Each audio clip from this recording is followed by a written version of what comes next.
The Wolves of Willoughby Chase by Joan Aiken, Chapter 11. It's the last chapter of the book, but it's a long one, so it's probably going to be 3 videos. Dr. Field's face at breakfast next morning was grim, and the children were all rather silent. The unseen presence of Mr. Grimshaw in the broom cupboard put a damper on their spirits. "What do you suppose he was trying to do?" whispered Bonnie. "Oh, it's very likely. Just see if you were there," Dr. Field said doubtfully. "Or try to frighten the old lady into handing you over if you should turn up later. At all events, you and the geese between you put an effective stop to him. I shall take him straight to Bow Street after breakfast and put him in charge of the constables." Luckily, Aunt Jane was a great deal better this morning after the doctor had inspected her. He pronounced that she might be given a little warm gruel and some tea and dry toast, which Bonnie and Sylvia prepared. Aunt Jane greeted Bonnie kindly and declared that she would never have recognized her, which was very probable, as the last time she had seen Bonnie had been at her christening. Then Sylvia announced that she would remain with the old lady while the rest of the party went off with the prisoner. The very sight of Mr. Grimshaw, she said, made her feel sick with fright. Dr. Field considered this to be a sensible plan, and he told Simon to go out and whistle for a hackney cab. Mr. Grimshaw was released from his closet, but his bonds were not untied. He was sulky, threatening, and lachrymose by turns. In the same breath he begged for mercy and then swore he would get even with them. "That's enough, my man. You can spare your breath," said Dr. Field, and showed him a blunderbuss, ready primed, which he had taken out of his desk drawer. At sight of this weapon, Mr. Grimshaw relapsed into a cowed silence. "Shall I get my fowling piece?" exclaimed Bonnie, and then remembered that it was with the cart in Hampstead. Dr. Field looked slightly startled, but said he thought one weapon should be sufficient to keep the scoundrel in order. At this moment Simon came back to report that a cab was waiting below, and after a solicitous farewell to Aunt Jane and Sylvia, bidding the latter to keep the door locked and admit nobody, they took their departure. At Bow Street they waited only a very few minutes, while the doctor hailed his prisoner into the constabulary office. He soon reappeared, accompanied by a couple of burly, sharp-looking individuals, who marched Grimshaw between them. Then they all piled into the cab again. "Where is he to be taken now?" said Bonnie. "We shall go to Mr. Gripe's office for some explanation of Grimshaw's behavior," Dr. Field told her. "He has said that he worked for Mr. Gripe." They were soon back in the region of Lincoln's Inn Fields, and drove up to the house that Bonnie and Sylvia had seen the day before. A scared-looking clerk, hardly more than a boy, admitted them into a waiting room, and the next moment a thin, agitated, grey-haired man hurried into the room, exclaiming, "Why, what can I do for you, gentlemen? I am Abracadabra Gripe." He appeared excessively surprised to see the children and the manacled Mr. Grimshaw. Bonnie soon decided that he could not have hatched a dark plot to obtain possession of Willoughby Chase. He looked too kind and harmless. One of the Bow Street officers spoke up. "I'm Sam Cardigan, sir, an officer of the constabulary. Here's my card. Can you identify this person here?" indicating Mr. Grimshaw.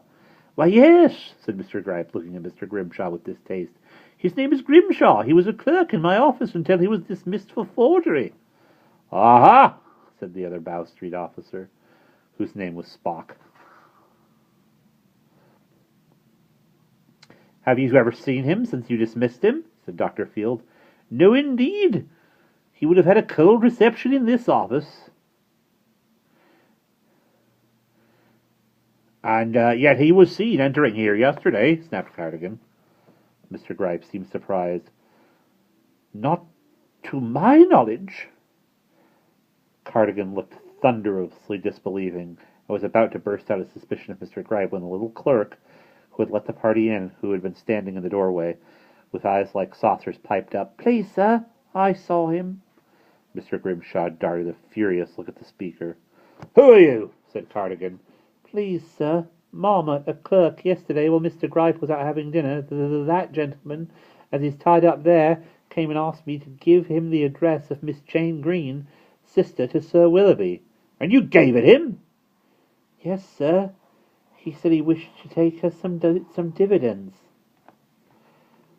"Dividends indeed," growled Dr. Field. "Wanted to murder her, more probably." Certainly not, said Grimshaw, pale with fright. I merely wished to ascertain from her if these children, who are the runaway wards of a friend of mine, had taken shelter with her. At 3 o'clock in the morning? A fine story. More likely you wanted to terrify her into signing some document giving you power over the children. And what about this Letitia Slycarp? Continued Dr. Field, glaring at the lawyer. Were you responsible for sending that female fiend to feather her nest at Willoughby Chase? Mr. Gripe looked very much alarmed. She is a distant relation of Sir Willoughby. She came with the highest references, he began. From the Duchess of Kensington. I have them still. He pulled out a drawer in the cabinet and produced a paper. Cardigan scanned it. A patent forgery, he said at once. I have seen the Duchess's signature on many documents, and it is utterly unlike this. Then I have been duped, cried Mr. Gripe, growing paler still. But what can have been the object of this deceit? Why, said Bonny indignantly, Miss Slycarp has taken our whole house for her own, dismissed all the servants, sent me and my cousin to live in a school that is no better than a workhouse or a prison, and treated us with miserable cruelty. And I believe, too, she and Mr. Grimshaw had some hand in seeing that Papa and Mamma set sail on a ship that was known to be likely to sink. Oh, this is a bad business, a very bad business, said Mr. Gripe. Oh, no, cried Mr. Grimshaw, now nearly dead of terror. We were not responsible for that. The ship was sunk by an unscrupulous owner to obtain the insurance. It was what I learned through a friend who was a shipping clerk, that they were to set sail on the Thessaly, that the plan took shape. I had seen Sir Willoughby's letter to Mr. Gripe, asking him to seek out his cousin, Letitia Slycarp, as an instructress for his daughter, and so... And so you conspired with Miss Slycarp and forged her credentials, said Mr. Gripe angrily. It is all very plain, sir. Take him away, gentlemen. Take him away and keep him fast until he can appear before a magistrate. After that it is very dull, said Bonny, reporting the scene to Sylvia later. I had to tell the Bow Street officers every single thing I could remember that Miss Slycarp had done, and the clerk wrote it all down, and Mr. Gripe looked more and more shocked, especially when I told him what I had seen when we looked through the hole in the secret panel and watched them tearing up Papa's will and all the other documents. And the end of it all is Sylvia, that Mr. Grimshaw is committed to prison until the assizes, when he will stand his trial for fraud, and Bow Street officers are to go to Willoughby tomorrow and seize Miss Slycarp. How surprised she will be, exclaimed Sylvia with lively pleasure. I almost wish I could be there to see. But Sylvia, you are to be there. They most particularly requested that you and I should be taken too, to act as witnesses. But who will look after Aunt Jane? Inquired Sylvia anxiously. Dr. Field has said that he would procure a nurse for a few days, and it need be only 2. You can return directly. Miss Slycarp is apprehended. And Sylvia, as soon as Aunt Jane is well enough to travel, I have asked Mr. Gripe to arrange that she shall come and live at Willoughby and be our guardian. Oh, yes, exclaimed Sylvia, her face brightening. What a splendid plan, Bonny! It was a gay and lively party that assembled in the train next day, very different from that earlier and sorrowful departure when Sylvia had taken leave of Aunt Jane. A special coup compartment had been chartered, and the Bow Street officers had no objection to Simon and his geese traveling in it as well. Dr. Field was remaining to keep an eye on Aunt Jane, but he bade the children a cordial farewell and invited them to come and sleep in his apartment again when they returned to take Aunt Jane to Willoughby. Mr. Gripe, the lawyer, was with them, and had given his clerk instructions to procure a luncheon hamper from which came the most savory smells. Sylvia smiled faintly as she thought of the other tiny food packet and Mr. Grimshaw's sumptuous jam-filled cakes.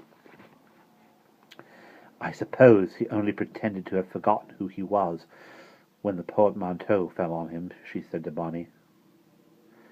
So that he would be taken to Willoughby, said Bonny, nodding. How I wish that we had left him in the train. Still, he did save me from the wolves. There were no wolves to be seen on this journey, The packs had all retreated to the black north country, and the train ran through smiling pasture lands, all astir with sheep and lambs, or through green and golden woods carpeted with bluebells. The day passed gaily, with songs and storytelling. Even the dry Mr. Gripe proved to know a number of amusing tales. And in between the laughter and chat, Cardigan and Spock, the Bow Street officers, busily wrote down in their notebooks more and more of the dreadful deeds of Miss Slycarp, recounted to them by Bonnie and Sylvia. They reached Willoughby Station at dawn. Mr. Gripe had written to one of the inns at Blackburn for a chaise, and it was there to meet them.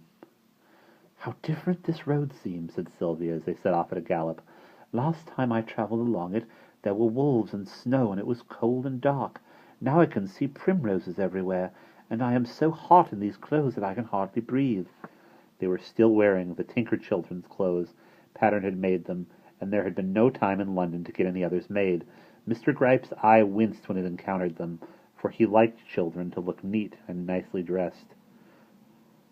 "Let us hope that Miss Slycarp has not got rid of all our own clothes," said Bonnie. When they reached the boundary of Willoughby Park, they saw an enormous notice, new since they had left. It said, "Willoughby Chase School, a select seminary for the daughters and gentlemen of nobility.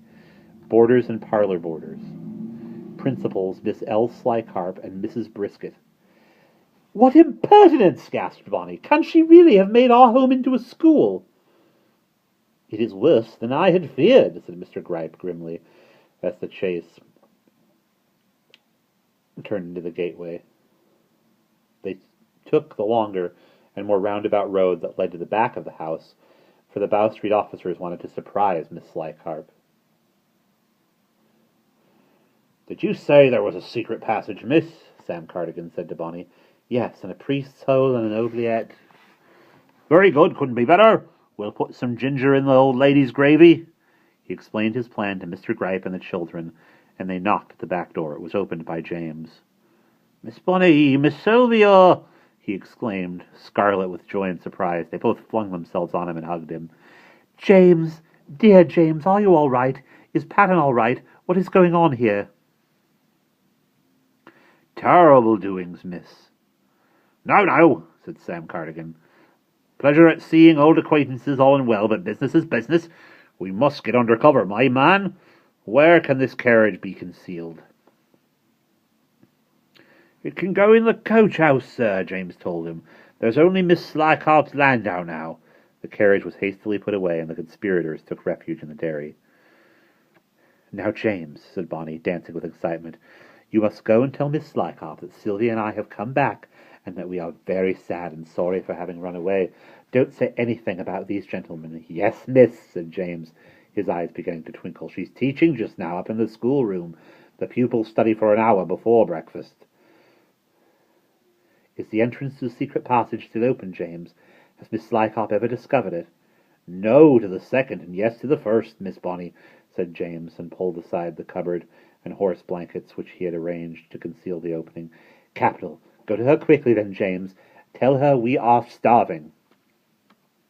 "You don't look it, begging your pardon, miss," said James, grinning, and left the room. Mr. Gripe and the two Bow Street officers squeezed their way into the secret passage. Simon, who had left the geese in the stable yard, hesitated. Mr. Gripe said, come on, boy. The more witnesses, the better." So he followed.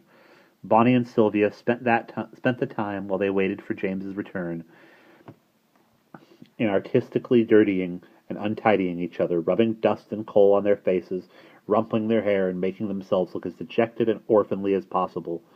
James came back with a long face.